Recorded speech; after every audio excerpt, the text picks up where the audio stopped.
safoo ci Sene News dal leen ak jàmm ci seen émission li tax ma lay woteel ñoo ngi ci numéro 3 ci seen émission bi nga xam ni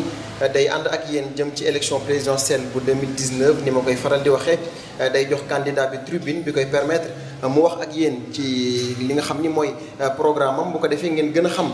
fan ngeen jëm ak moom tey ñuy dalal kenn ci candidat yi di wuyoo ci turu Mamadou Diop jiite li nga xam ni mooy wàccoo ak askan wi doon tur wi gis lool dinañ ànd ak moom mu indi ay leeral ci li nga xamante ni mooy programme am Mamadou Diop président ñu ngi lay dalal jàmm ci émission li tax ma lay woteel. asalaamaaleykum maa ngi leen di nuyu askan bi ñuy seetaan di leen dalal man tamit ci fii ci suñu permanence nationale bu mouvement wàccook askan wi. mouvement wàccoo ak askan wi dafa jëm ci li nga xam ni mooy élection présidentielle bu 2019 man ab sénégalais la lambda am ab question bu ndaw bu ma war a posé Mamadou Diop président Mamadou Diop li tax ma lay woteel ana lan nga may tontu. li tax nga wax ñu woteel. woteel moom mooy nii dañu jël suñu lépp tëral ko ci wàccoo ak li nga xam ni moom la ñu fas yéenee wàccoo. ak li nga xam ni moom la ñuy dig askan wi. muy lu xaw a rafle ci li fi xewoon boobu ba léegi li tax nga war ñu voteel mooy li nga xam ni mooy actuellement li gën a askan wi gën a soxla ci dundam ñun dañ cee fas yéene bay suñu waar liggéey ci ba sénégalais boo mën di gis yow mi ak ki nekk Matam ki nekk Kédougou ki nekk biir Kayoor ki nekk Casamance képp ki nekk biir Jolof sàmmkat bi ku ci nekk gis boppam ci li nga xam ni moom lañ fas yéene liggéey suñ ñëwee ci kanam dinañ ko dérouler ci programme bi nga xamee ni nii moom lañ tëral wàccoo ak askan wi lan moo tax mu jóg lan moo tax ngeen war a woteel candidat Mamadou Diop mooy itam candidat Mamadou Diop dafa bëgg Sénégal nekk ci dëkk yi nga xam ne mooy dëkk yi ñu gën a ràññee ci àdduna bi loolu itam incha allah dinañ ci delsi wan leen lan moo tax ngeen war a woteel ak wàccook askan wi wàccook askan wi candidat Mamadou Diop lan moo tax ngeen war a woteel encore candidat Mamadou Diop moom mooy ni dañoo fas yéene lépp li nga xamee ni nii moom moo jëm ci kaaraange réew mi ñu jóg ci ba xel yi gën a dal yi fi xew jamono yi ci ginnaaw jëm ci yenn boom yi ñu fi boom ay nit ak li nga xamee ni nii yow man ak keneen suñu doom suñu jarbaat suñu rakk su génnee balaa suñu xel di dal mu delsi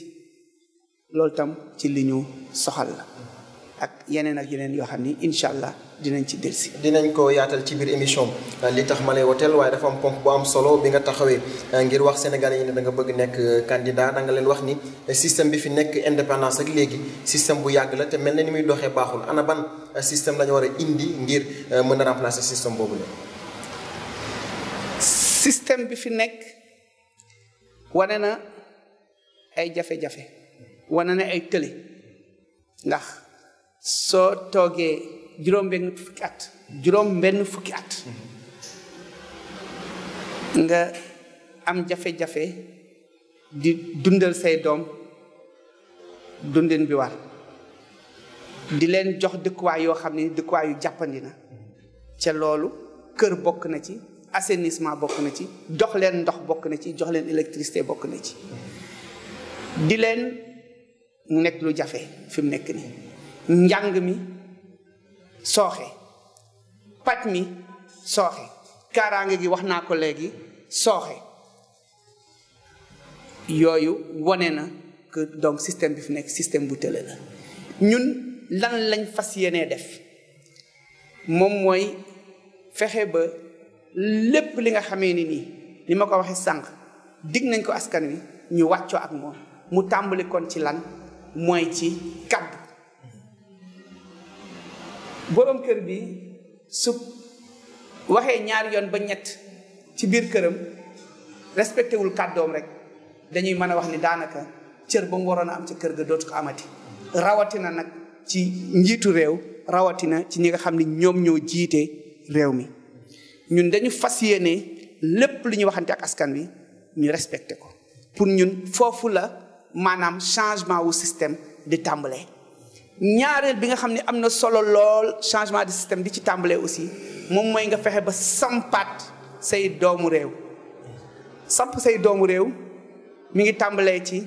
lépp li nga xam ne mi ngi jëm ci caada ak lépp li nga xam ne mi ngi jëm ci njàng. xale yi fi mu nekk nii suñu amee ñetti at rek ñu tàmbalee dugal école tubaab daanaka lañ fay jànge lépp du njàng moo xam ne am na njariñ njàng moo xam ne nii nan ngay waxee tubaab rek nan ngay làkke tubaab rek lay doon ba ci virgule yeeg point yeeg nangam ak nangam waaw man mii yàlla dimbali na ku ci xare laa woon lool waaye gis naa ni njariñ li bariwul li ëpp solo moom mooy fexe ba samp suñu doom yi ci seen cosaan samp leen ci seen diine fexe ba suñu leen dee jàngal ci langue bi nga xam ne moom lañ nàmp ñu gaaw a xam li nga xam ne moom la ñu woowee notion scientifique ñu jóge ci ay bac boo xam ne ni baccalauréat 82% de littéraire yokk scientifique yi nga xam ni ñooy ñëw ci bac yokk baccalauréat technique yokk baccalauréat au niveau économique loolu nekk lu am solo ci li nga xam ne ni moom moo jëm ci mbirum njàngale mi kon njàngale mi pour ñun de ñetti at ba fukki at day nekk njàngale boo xamee ni nii dañ koy tàmbalee ci jàngal leen li ñu nàmp jàngal leen en même temps diine jàngal leen science ñu ubbeeku ci àddina bi nga samp leen ba dara du leen mën a këf soo demee nag ba fi nga xam ne à peu près mooy CE2 foofu nag ngay introduire léegi français ñëpp am baccalauréat français ca nag ma wax la leen études yëpp montré nañ ni ñooñu ñooy gën a aay ci français que ñi ko tàmbali woon au départ parce que dañ leen ñàmpa d'abord ci li ñu jàng loolu benn la ci mbir yi mbiru caada am nañ lu am importance ci réew mi ci théâtre ci cinéma ñoo xamee ni ñu xarala xam nga Sénégal ci ñeenti at yi génn gagné na ñaari yoon étalon de Yenega mën nañ ci am lu am solo loo xamee ne nii daf ñuy permettre là aussi ñu samp suñuy doomu réew loolu nekk na loo xamee ne nii ñun bëgg nañ ci liggéey ci fi mu ne li tubaab di woowee parent pauvre pratiquement loolu dafa nekk parent pauvre ci politique gouvernementale loolu am solo lool. lan moo tax tamit système bi ñun dañ koy soppi moom mooy dañuy def système boo xamee ni nii li nga xam ne amal na solo lool Sénégalais yi muy xëyum xale yi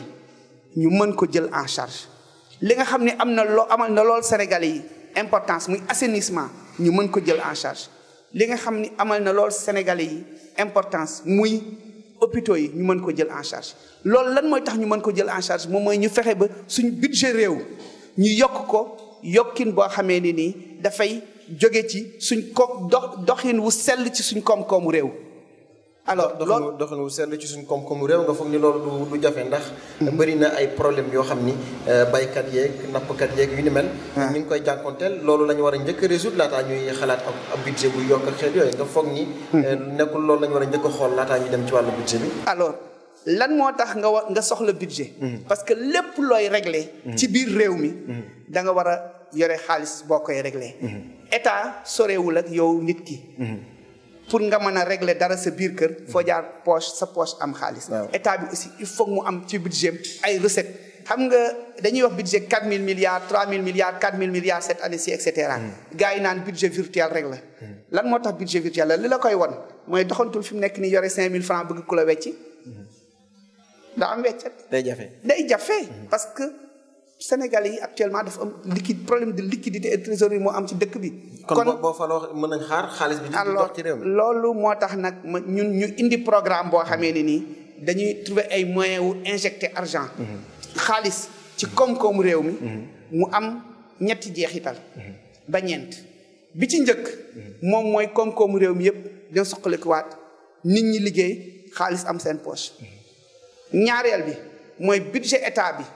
dina yokku par exemple programme bi may wax à peu près 1500 milliards annuellement la minimum moom la ñuy injecté à travers relation tripartite bi nga xam ne dañ koy am état banque ak sénégalais yi nga xam ne dañu bëgg kër ci ñëpp xam nañ ni sénégalais boo gis bëgg na kër ci incha allah ñun sénégalais boo gis dinañ ko jox kër bu soobee suñu borom ci programme boobu dinañ ko jox d'abord terrain loolu moom mooy li ñu njëkk a def ba pare nag dem joxi ko kër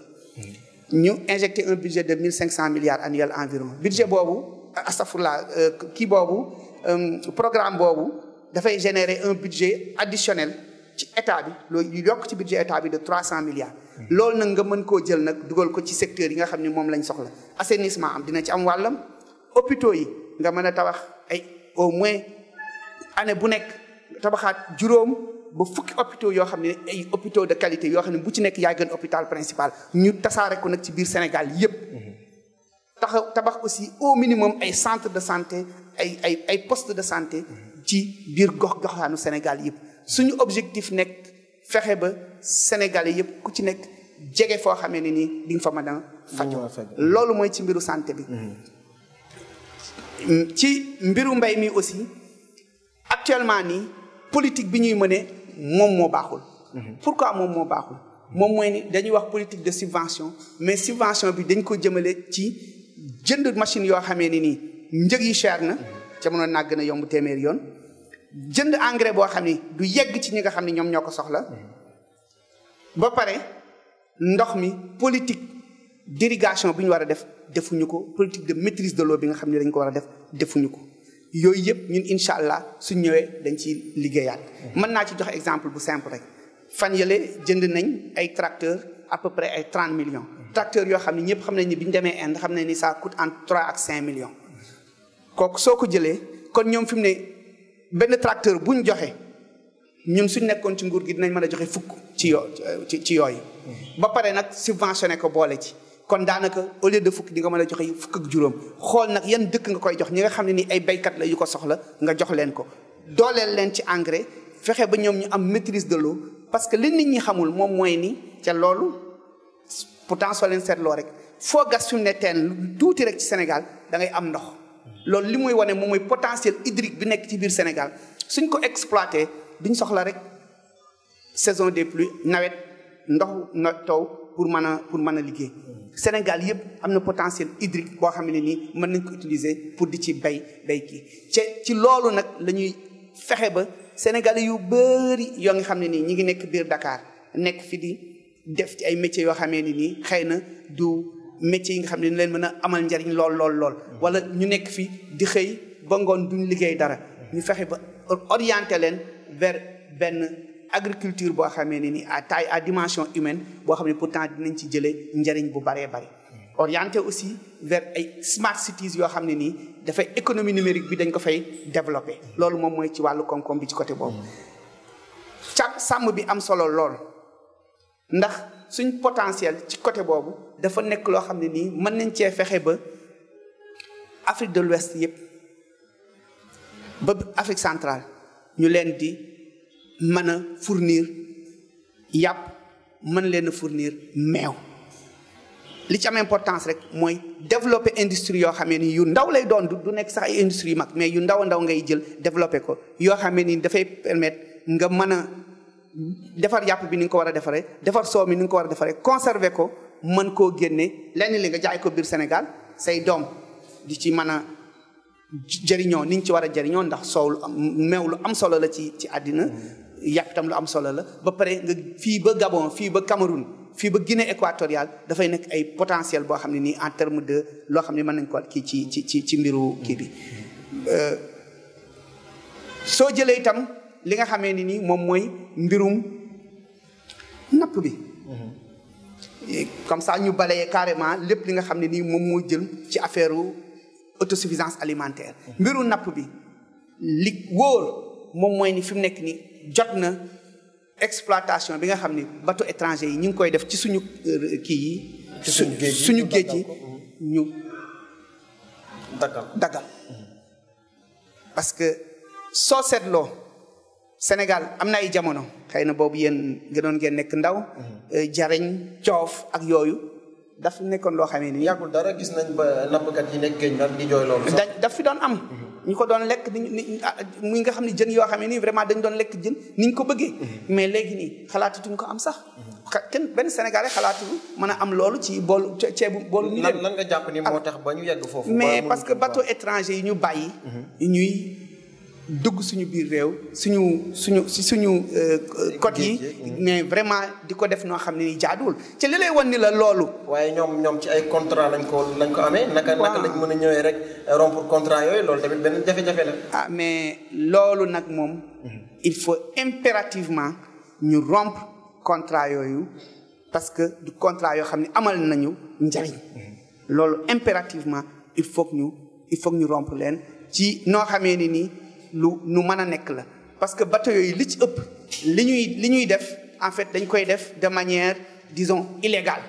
ci képp koo xam ne yaa ngi liggéey ak moom la nga xaatimoon ak moom mu dugal ci lu illégal rek mën ngaa rompre contrat bi nga am ak ñoom ca loolu ñëpp xam ne ni loolu moom mooy yi nga xam ne nii am na donc loolu dafay loo xamee ne nii dinañ ko dindi incha allah ci kii bi parce que il faut que suñu nappkat yi mën a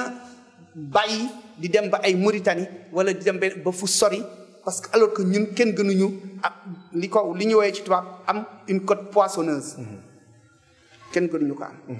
nous avons une mer poissonneuse boo xamee ne nii vraiment mën nañ fa am li ñu bëgg ci maanaam. wàllu jën niñ ko soxlaa. ñu am benn potentiel extraordinaire boo xamee ne nii mais war nañ xam ne moo gën pétrole moo gën gaz muy lépp li nga xam ne mën nañ koo jëlee Casamance bari na lu fay nëpp fi mu nekk nii loo xamee ne nii mën nañ trouver ay kii pour transformer ko. mën nañ trouver ay possibilités pour transformer ko ak ay possibilités pour conserver leneen li comme ni ma ko waxee suñ beneen programme boo xam ne mooy programme bi nga xam ne day lëkkale Dakar ba Casamance Kolda Sédhiou Ziguinchor à travers une bifurcation voie bi nga xam ne day dem Dakar ba Tamba mooy jàdd dem ba Kolda Sédhiou Ziguinchor da ngay mën lépp nga jël à travers le chemin de fer nga indi ko Dakar pour leneen li nga jaarale ko biir Mali dem jaayi ko aussi ci yeneen zone donc muy nekk loo xamee ni nii potentiel de produit de transformation bi nga xam ne am na fa dañ koy exploiter ak leneen li nga xam ne aussi noonu lañ koy soxlaa rek dem jaayi noonu waa Casamance dëkk bi mën a am ay devises yu bari waa Casamance profité ci Sénégal yëpp profité ci yaakaar naa mooy doxalin bi nga xam ni wàccoo ak askan wi kii di président Mamadou Diop itam am ngir sénégalais yi mi ngi leen di woon ay pàcc ci programme am jëm ci présidentielle bu 2019 loolooy li tax ma lay woteel waaye dafa am ay question yoo xam ni mën na ay laaj yoo xam ni dafa nekk ci biir actualité fii ci Sénégal mën nañ ci jiital lu yàggul dara nga wax ci benn chaîne de télé bu xaw a siiw lool nga ne am na ay institution yu bari yoo xam ni daanaka seen njariñ bëriwul yan institution la. bon loolu tam ci lu am solo ci li ñu jàpp ni tax nit ñi war ñu woteel loolu ci la. moom mooy déjà bala maa toon ci institution yi ma wax ci gouvernement bi ci boppam. gouvernement bi ñun fukki ministre ak juróom lañ jàpp ñoo xam ne nii ministre plein la ñuy doon am 5 ministres délégués yoo xam ne bis bu ñu nommé ministre plein yi ba ñooñu toog président bi ak premier ministre bi ak ministre bi nga xam ne concerné nañ dinañ tànn benn ministre délégué ci su dee war na ko am. ak les ministres conseillers ñu à peu près 10 kon mu nekk loo xam ne nii lépp fanweeri ministre mooy nekk ci suñu exécutif. alors que aujourd'hui jàppale ni juróom-ñett fukk ak juróom daanaka ñu ngi ci. député yi téeméer ak ñaar fukk la ñuy def département bu nekk am ñaar département yu mag yi comme Dakar am ñett wala ñeent. soo jëlee diaspora bi ñu am ñoom tamit tuuti yeneen kuréel yëpp dañ leen di tâche HCCT amu fi njariñ maa ngi koy wax ñi nga xam ne ñoo faral kilifa ga fa nekk ñi ngi ciy mer mais amul njariñ. Ousmane Tanor Dieng. amul njariñ. Ousmane Tanor Dieng HCCT ñu dégg Mamadou Diop dal ci kawam loolu kéemaan. non man daluma ci kawam moom moo def loo xamee ni nii jaaduwul. il faut mu leer. ci naka. moom moo ni dëkk bi buñ ko dénk ay aventurier politique. da nga gis sa bopp ci aventurier. mais xam nga sëriñ bi. li ñuy wax ñun mu leer moom mooy ni. nit ñoom dañoo wane seen tële. en particulier moom. wane naa ni 1996 ba 2000 moom moo yore woon daanaka nguur gi. gis nañ lépp li nga xam ni doon nañ ko fi def ci ay jéye ci maanaam utiliser les moyens de l'État à des fins politiques ak leneen ak leneen ak leneen terewul ñu ñàkk nguur gi donc vraiment li ma amal solo tey moom mooy wax man ci li nga xam ni moom mooy sama programme pas ci nit koo xamee ni nii bon mësul gagné dara donc du ma ci wax mësul gagné dara. Ousmane Tanor Dieng jiite PS dem ci élection yu bari. mais 2000 dafa perdre. mën naa ko ne di tudd mais bon jaru ko daal nañ wax ci li nga xam ne moom moo am solo moom mooy ñun nan la ñuy mën a def ba sénégalais yi mën a gis seen bopp ci li nga xamee ni nii moom mooy suñu programme ñun suñu programme. leneen li nga xamee ne ni am na ci solo ngay wax ni moom mooy yaxanal bi nga xam ne dañ koy yaxanal koom-koomu réew mi mooy li may laaj ni HCCT conseil économique et social ak yeneen agence yu bëri dañ leen di supprimer xaalis boobu ñu jël ko def ko ci hôpitaux yi xaalis boobu ñu jël ko def ko ci mbay mi xaalis boobu ñu jël ko def ko ci càmm gi xaalis boobu ñu jël ko def ko ci yokk école yi loolu moom mooy li nga xam ne ni am na njëriñ xaalis boobu ñu jël ko def ko ci mbirum diine def ko ci mbirum caada parce que caada dafa am importance aussi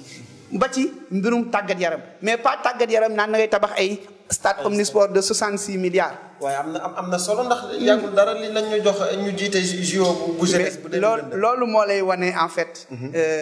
ni que Sénégal dañuy fo xam nga ñaata athlètes sénégalais ñoo nekk actuellement ni Argentine ci jeux yooyu xam nga xamoo ko de bëri woon nañu mel ne Khalilou Fadiga demoon nañ El Hadj Ousseynou Diouf mais ñooñu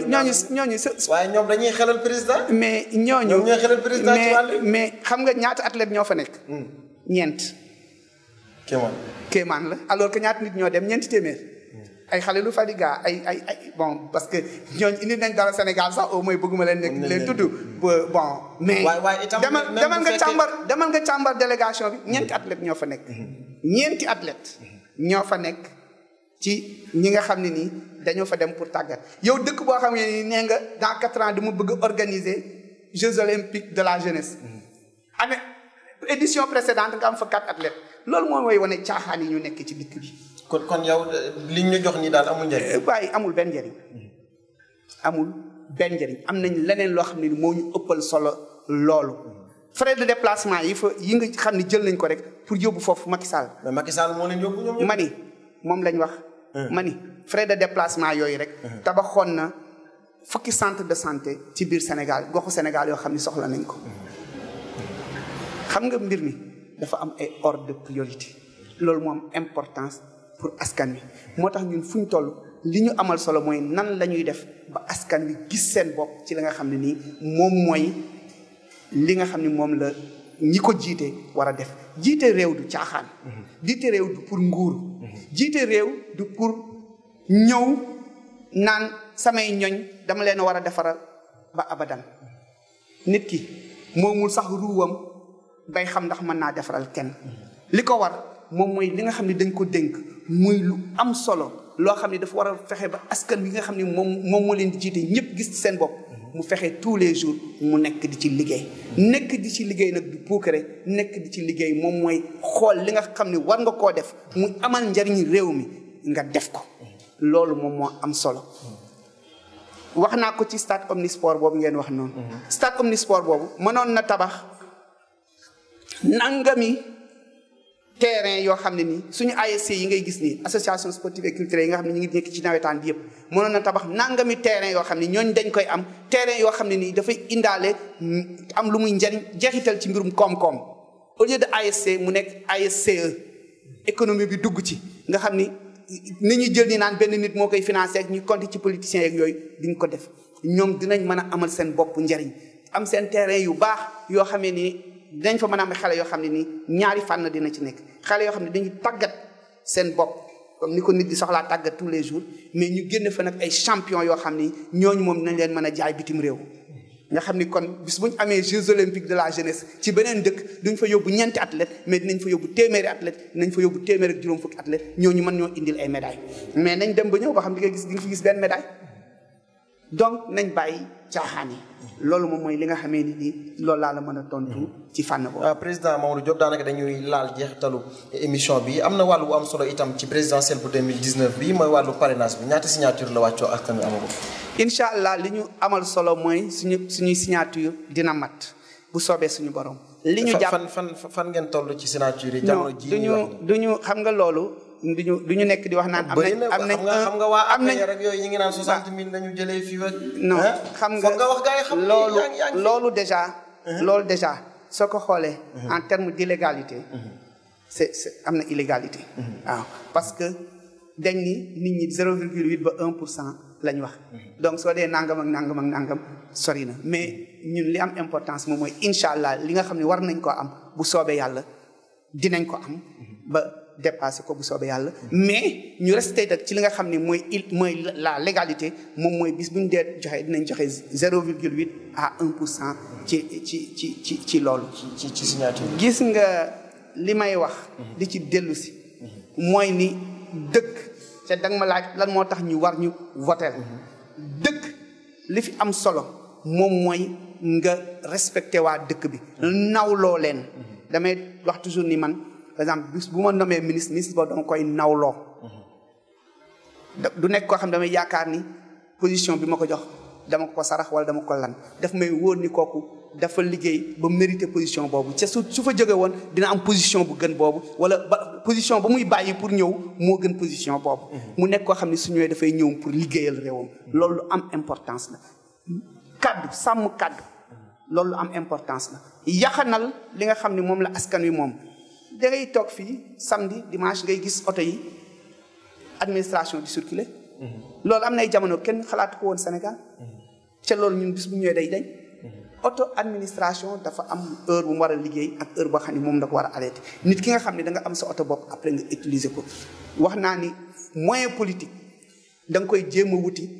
ngir def sa politique mais doo jël moyen wu état bi ñëpp dañu war a yem ci moyen wu état bi suñu fonction publique directeurs généraux yi secrétaires généraux yi duñ nekk ay politique duñuy faral Mamadou Diop ñuy faral keneen dañuy nekk ñoo xam ni soit dañuy choisir fonctionnaire day choisir dem defi politique wala mu choisir dem jàngale dem su bëggee ñu fal ko en tout cas du def politique loolu dafay am lu am solo wax nga tout à l'heure njàngale ak kii dafa am loo xam ne dafa am importance suñu programme muy le capital humain capital humain boobu moom mooy li nga xamee ni nii dëkk boo xamee ni nii bëgg ngaa jëm ci kanam moom ngay gën a renforcer capital humain bi fexe ba say entreprise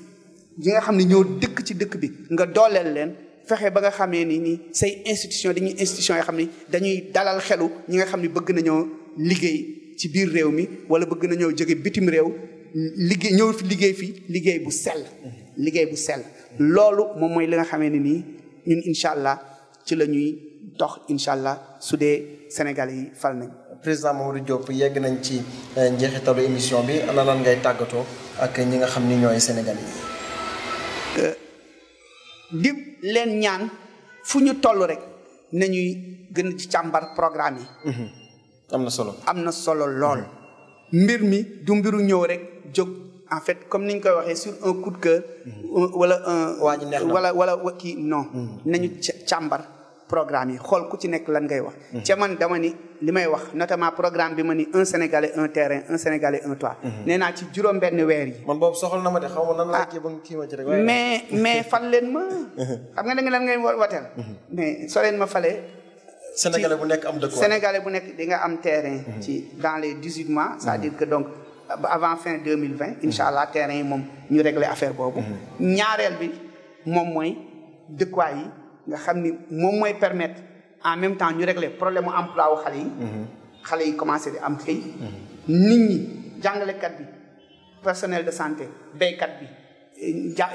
jigéen ji nga xam ne mi ngi jaay fii. ku ci nekk daal ni ndekete man kat mën naa dund fukki at ak juróom ma am kër. alors que fi mu ne nit ki li muy xalaat moom mooy na ma yàlla dimbali daal fii ba may génn àddinaay mën a fay sama luwaay. loolu mooy différence entre wàccoog askan wi Mamadou Diop ak yeneen programme yi nga xam ni nit ñi dañ koy wax. kon boog yow xam naa ne yow man ngay voter. waaw dinañ ci xalaat bu baax a baax lii ñu amoon daal mooy wax ñi nga xamante ni ñooy sénégalais yi li nga xam ni mooy programme président Mamadou Diop jiite ñi di waa wàcco ak askan wi tey wax na leen ana lan moo tax ngeen war ko woteel mu doonoon seen ñetteelu numéro ci seen émission li tax ma lay woteel SeneNews TV di sant bu baax ñi nga xam ni ñoo ànd ak ñun ci liggéey bi El Hadj Malick Faye ci caméra bi Abdoulaye Ba ci caméra bi ak Penda Galas Ndiaye moom moo yore wàllu montage bi ñu ngi leen di sant bu baax yéen itam ñi nga xam ni yéen a ñuy suivre ci SeneNews TV di leen jox dig daje lu yàggul dara